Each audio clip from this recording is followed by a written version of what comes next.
Good afternoon, good evening, good morning to everyone. I'm Brad Garlinghouse. I'm the CEO of Ripple, and I am incredibly excited to welcome you to our 5th annual Ripple Swell Global and our 2nd virtual event.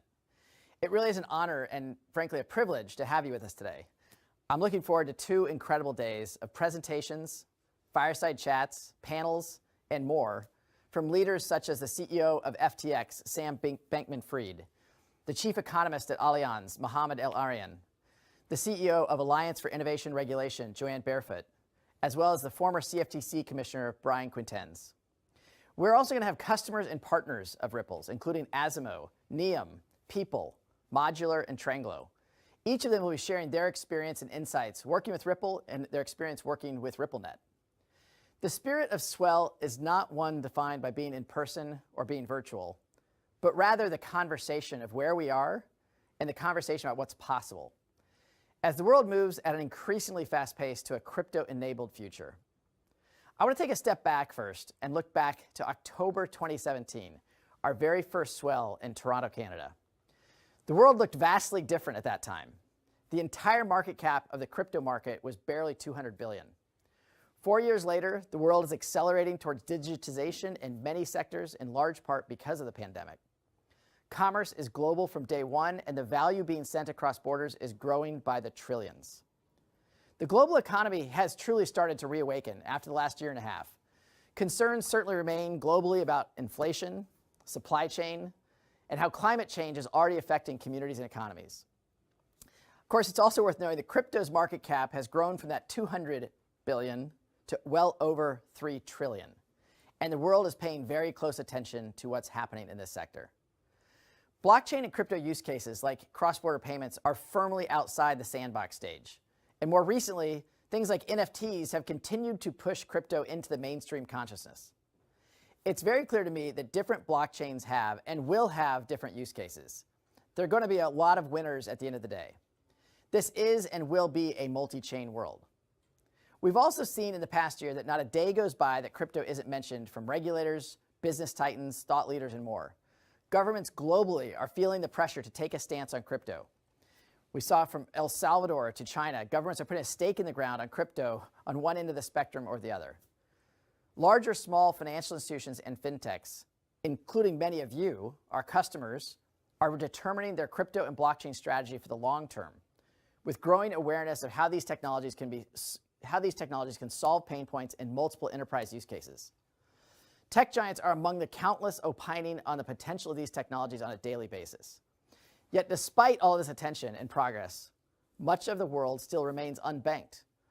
The good news is that we're seeing more people enter the global economy through access to mobile wallets and crypto. I've said a couple times, and I will during this talk, a couple times about stepping back. There's little doubt about how far we have come, but I'm incredibly excited for the journey ahead. Using a benchmark I've used previously, I'd say we've only hit mile 2 of the marathon ahead. With that macro look back, I'd like to reflect on the theme we decided to focus on for this year's Swell.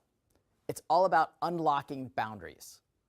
We're here today because we believe in bridges between traditional financial systems and the new world of crypto-enabled systems, not boundaries.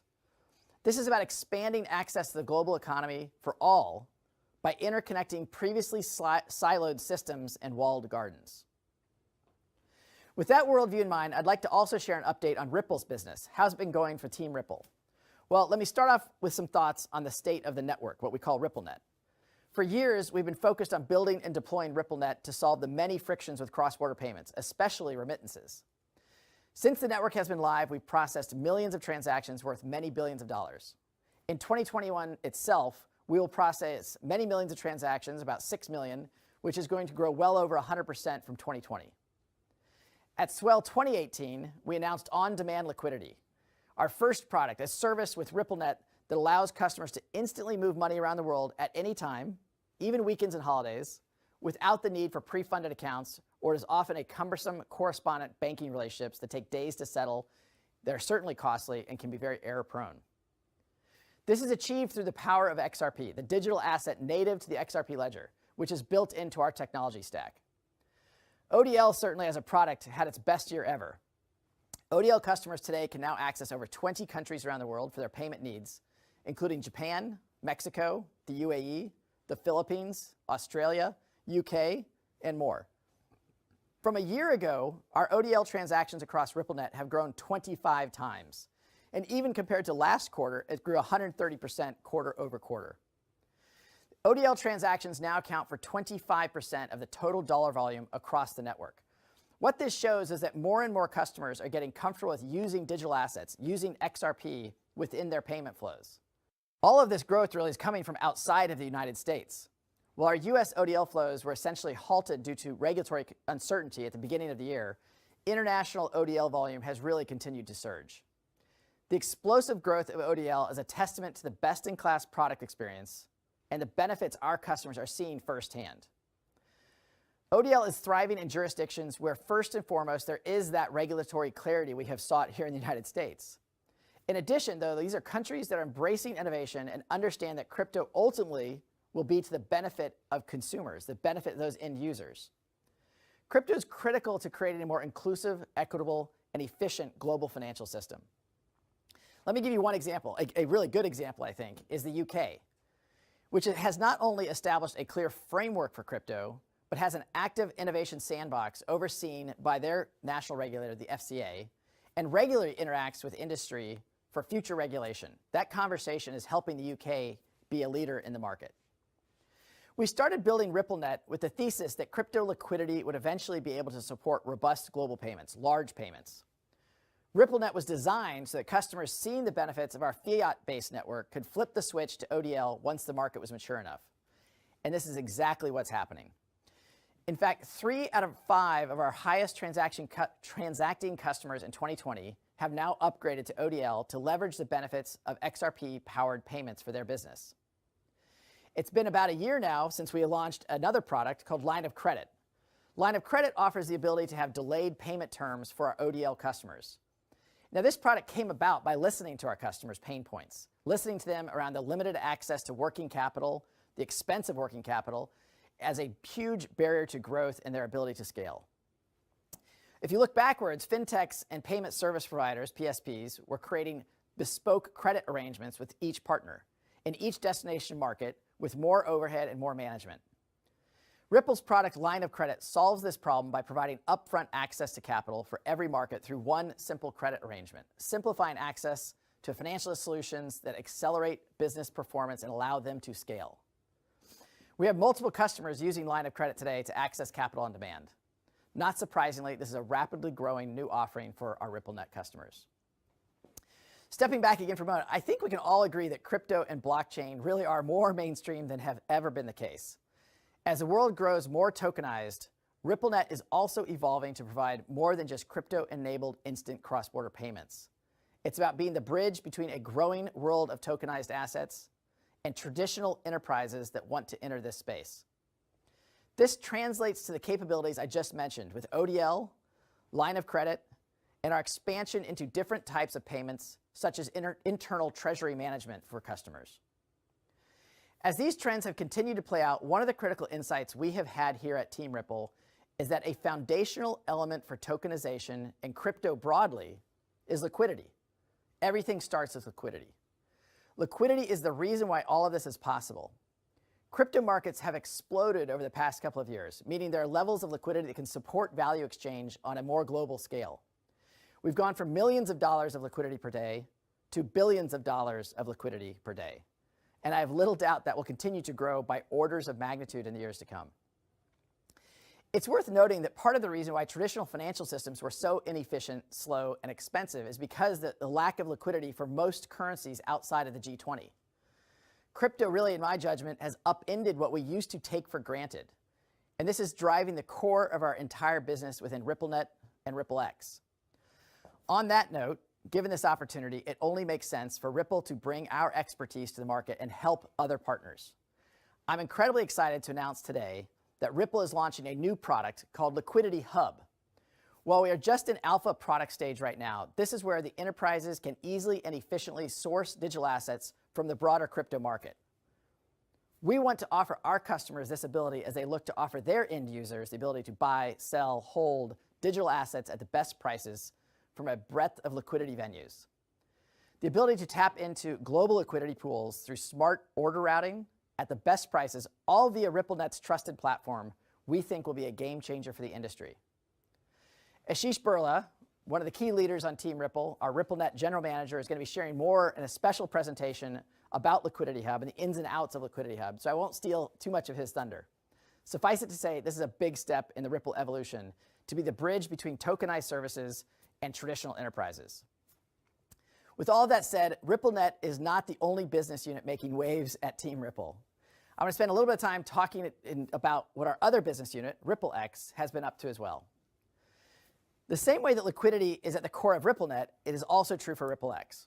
RippleX is led by Monica Long as general manager, is expanding the use cases for tokenizing and moving assets globally by contributing code, building tools, programs, and services for developers to build on top of the XRP ledger.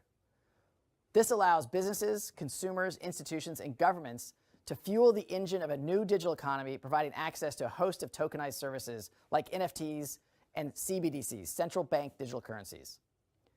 The XRP ledger is core to our business, and its inherent characteristics of speed, low cost, scalability, and very importantly, carbon neutrality and security make it perfect for movement of all value.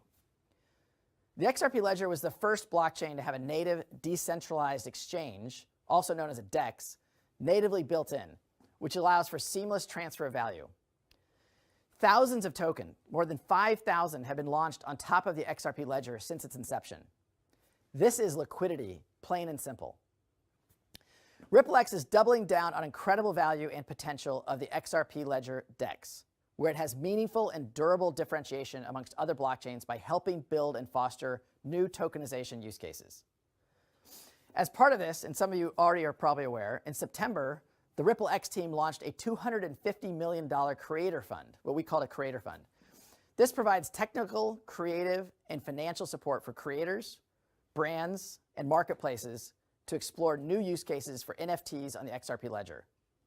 Ripple has teamed up with NFT marketplaces and creative agencies that will integrate with the XRP ledger to deliver a seamless NFT experience for developers and help creators and brand clients create their NFTs.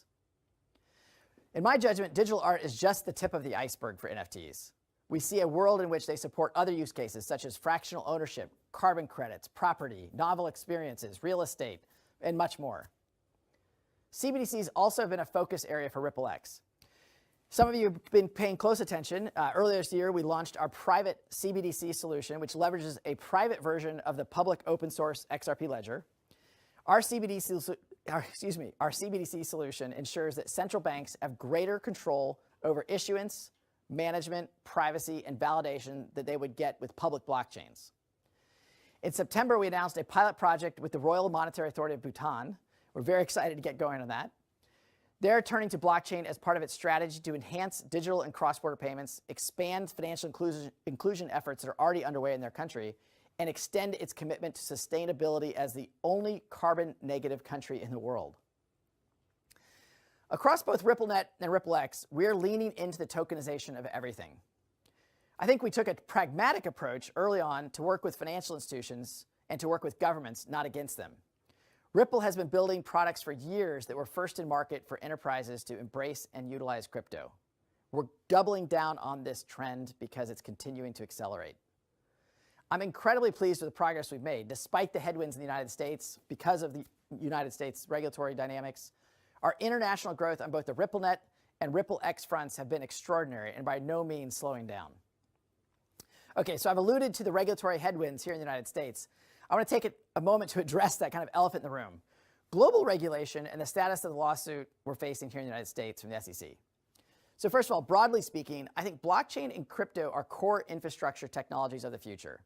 We're seeing a lot of countries like Singapore, the UK of reference, Japan, Switzerland, and even the UAE, they are forging ahead and they are leaders in the regulatory clarity that innovation needs to thrive.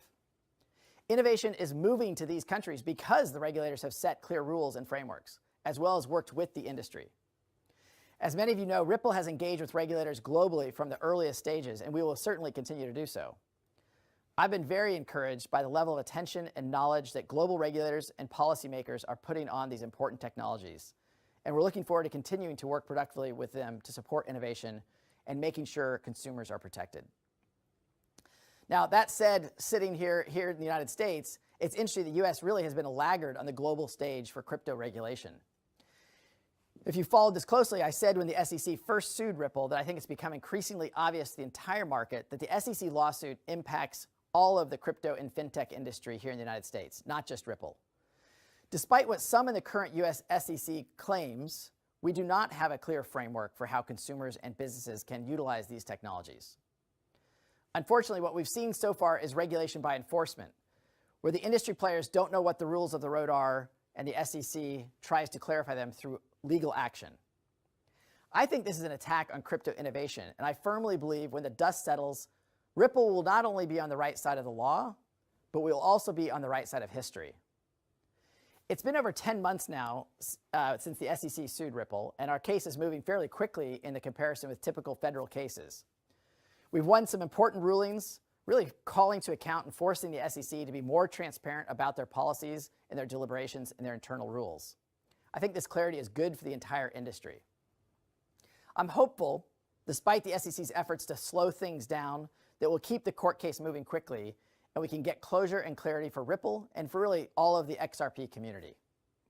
I also want to take a moment to update you about Team Ripple.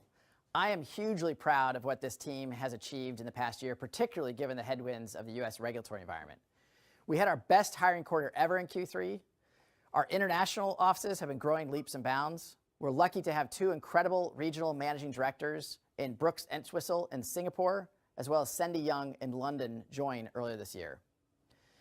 A key priority, which also has remained very top of mind for Ripple, is sustainability. Ripple has made a commitment to be carbon neutral by 2030 at the latest. We're ahead of schedule on that. We're part of a larger industry conversation and initiatives such as the Crypto Climate Accord, which is encouraging the entire crypto and blockchain industry to be carbon net zero by 2030. This truly does need to be an industry-wide effort to address sustainability in the crypto industry. We believe very much in that multi-chain future, and that's what we're building towards. We fundamentally believe crypto and fiat are complementary and not competitive. So in closing, as we kick off Ripple Swell 2021, I want to reiterate our vision. Our vision has been from the earliest days the Internet of Value, being able to move value as easily as information moves today. One of the co-founders of Ripple, Chris Larsen, coined this phrase nearly a decade ago, and for me, it still rings incredibly true. The Internet democratized information, and crypto and blockchain will do the same with value. As I started out with at the beginning of this talk, the world is only becoming more crypto-enabled, and the conversations that we'll have over the next 2 days are leading the way to bringing that future to light. As I said at the beginning, I am honored to be here today with all of you as we work to enable this movement of value around the world.